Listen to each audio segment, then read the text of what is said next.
Pemerintah terus berupaya membongkar dugaan tindak pidana pencucian uang atau TPPU senilai 300 triliun rupiah yang melibatkan 467 pegawai di Kementerian Keuangan, Kemkeu, sejak tahun 2009. Karena itu Menteri Koordinator Politik Hukum dan Keamanan Mahfud MD memerintahkan seluruh aparatur hukum mulai dari Komisi Pemberantasan Korupsi, KPK, Kepolisian Negara hingga Kejaksaan Agung RI. Jadi kalau dalam 1 bulan tidak ada perkembangan, nanti akan kami pindahkan ke aparat lain. Karena kalau ambil alih sendiri tidak akan bisa, kata Mahfud MD pada awak media di kantor Kementerian Polhukam, Jumat petang 10 Maret 2023. Tindak pidana pencucian uang ini sama merugikannya dengan tindak pidana korupsi.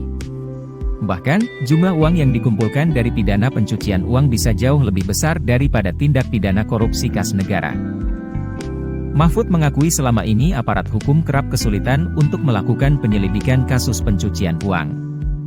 Oleh karena itu, ia mendorong adanya konstruksi undang-undang pencucian uang oleh aparat penegak hukum dan legislator agar jika terdapat aset atau kekayaan yang diperoleh dengan TPPU, dapat dirampas oleh negara terlebih dahulu. Selama ini kan tidak ditindak, ini harus ditindak, kita buat UU anti pencucian uang agar yang begini-begini ditangkap, tambah Mahfud. Sebelumnya, Mahfud menyebut laporan soal transaksi mencurigakan hingga 300 triliun rupiah di Kemkeu sudah ada sejak tahun 2009. Namun, Mahfud menyebut Kemkeu selaku penerima laporan tidak merespon laporan PPATK tersebut. Laporan transaksi mencurigakan sejak tahun 2009 hingga 2023 itu ada sekitar 168 laporan dengan melibatkan 460 orang di Kementerian Keuangan.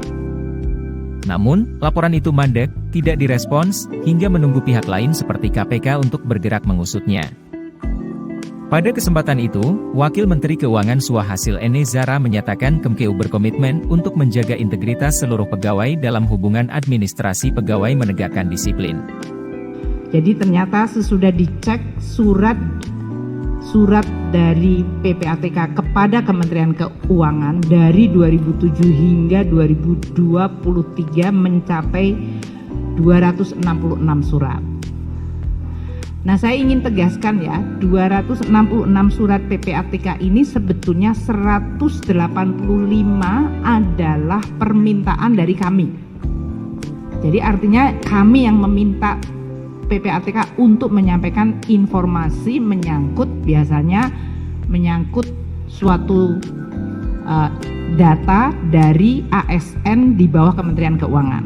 Karena kami bertugas untuk mengawasi, membimbing, dan terus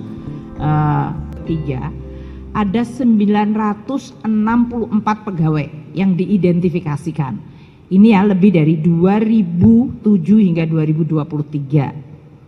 Supaya tidak kemudian seolah-olah kalau kita bilang rata-ratanya mungkin 60-an dari jumlah karyawan di Kementerian Keuangan itu pernah mencapai 80. Sementara Menteri Keuangan Sri Mulyani Indrawati menyampaikan terima kasih atas dukungan Menko Polhukam Mahfud MD kepada dirinya dan Kemkeu untuk melakukan pembersihan Kemenkeu dari praktik korupsi.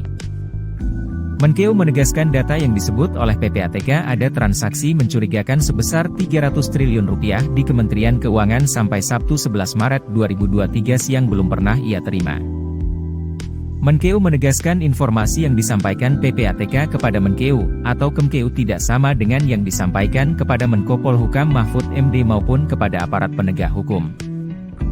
Pak Ivan Kepala PPATK perlu menjelaskan data tersebut kepada masyarakat agar tidak simpang siur, katanya. Menkeu menyebut salah satu pegawai pajak berinisial RAT.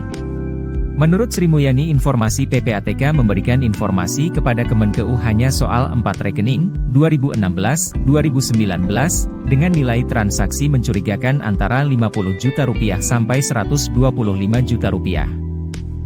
Padahal informasi PPATK tentang pegawai pajak berinisial RAT yang dikirim kepada Menko Polhukam dan aparat penegak hukum sejak 2013 menyangkut transaksi dengan nilai belasan miliar rupiah. Kita telah menindaklanjuti audit investigasi sebanyak 126 kasus dan rekomendasi hukuman disiplin diberikan kepada 352 pegawai. memang itu adanya, itu benar. Tapi sebenarnya saya kan ketika ngomongkan 300 triliun itu bicara tentang pencucian uang, bukan korupsi. Coba dibuka lagi semua, ada transaksi aneh yang melibatkan sekian ratus pegawai Kementerian Keuangan